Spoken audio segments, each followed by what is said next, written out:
सामर्थ्य के अनुसार दान करना चाहिए। मान लो तुम 10 रुपए कमाते हो और तुम सोचो हम 5 दान कर दे, तो 5 से तुम्हारा गुजारा इस महंगाई में नहीं होने वाला। इसलिए अगर 10 कमाओ तो 1 रुपए दान करना है, 100 कमाओ तो कम से कम 10 रुपए दान करो, 1000 कमाओ तो कम से कम महाराज कितना दान करना चाहिए? 100 रुपए दान करना चाहिए। लाख कमाओ तो कम से कम 10,000 दान करो, 1000 दान करो, जितना हो उतना करो, जिससे अपना परिवार चल जाए। उसके बाद जो धन बचे उसमें कहते हैं कभी कंजूसी नहीं करनी चाहिए, अपने सामर्थ्य के अनुसार दान करना चाहिए। स्वयं जाकर दिया गया दान उत्तम श्रेणी का दान होता है। अपने यहाँ बुलाकर दिया गया दान मध्यम श्रेणी का, मांगने पर दिया गया दान अधम होता है, और सेवा करा के दिया गया दान निष्फल होता है। किसी ने आपकी सेवा की, आपने उसको पैसा दे दिया और आप सोचे कि दान कर दिया, वो दान नहीं होता है, वो उसके कर्म की कमाई होती है, आपने जो उसके बदले में उसको दिया है। गौ ब्राह्मण तथा रोगियों को जब कुछ दिया जाता हो, उस समय जो ना देने की सलाह देते हैं वे मर करके प्रेत योनि में जन्म लेते हैं, प्रेत बनते हैं महाराज, प्रेत बन करके डोलते रहते हैं और ना जाने फिर क्या बनेगी, गधा ऊँट बकरी सूकर क्या बनेगी क्या पता हमें। इसलिए कभी भी जो दान देता हो तो उसके बीच में जा कर के उसको मोड़ना नहीं चाहिए, दान करने देना चाहिए। तिल अक्षत अर्थात चावल, कुश और जल, इनको हाथ में लेकर के ही दान देना चाहिए, अन्यथा उस दान पर दैत्य लोग अधिकार कर लेते हैं।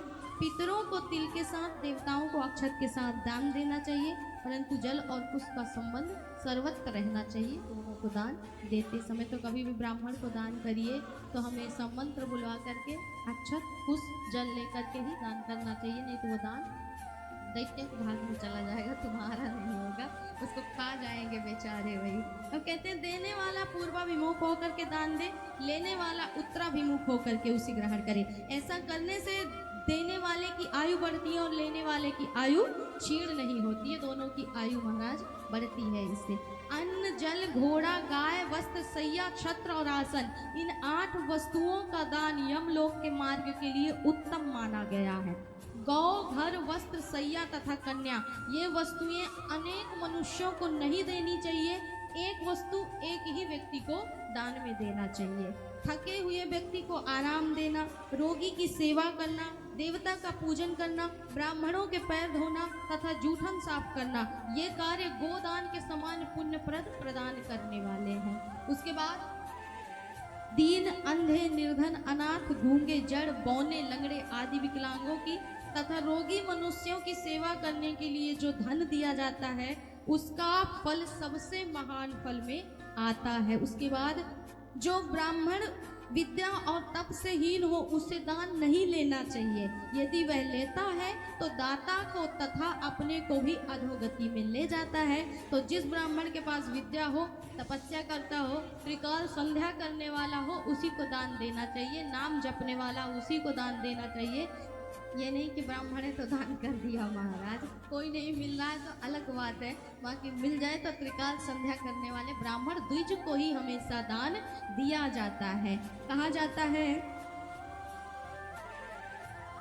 रात्रि में कोई दान नहीं करना चाहिए, परंतु ध्यान रखिए किन किन परिस्थितियों में आप दान कर सकते हैं।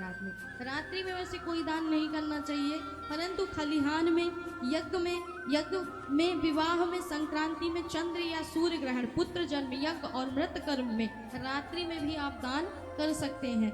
अभय दक्षिणा विद्या कन्या दीपक अन्न तथा आश्रय का भी रात्रि में आप दान कर सकते हैं।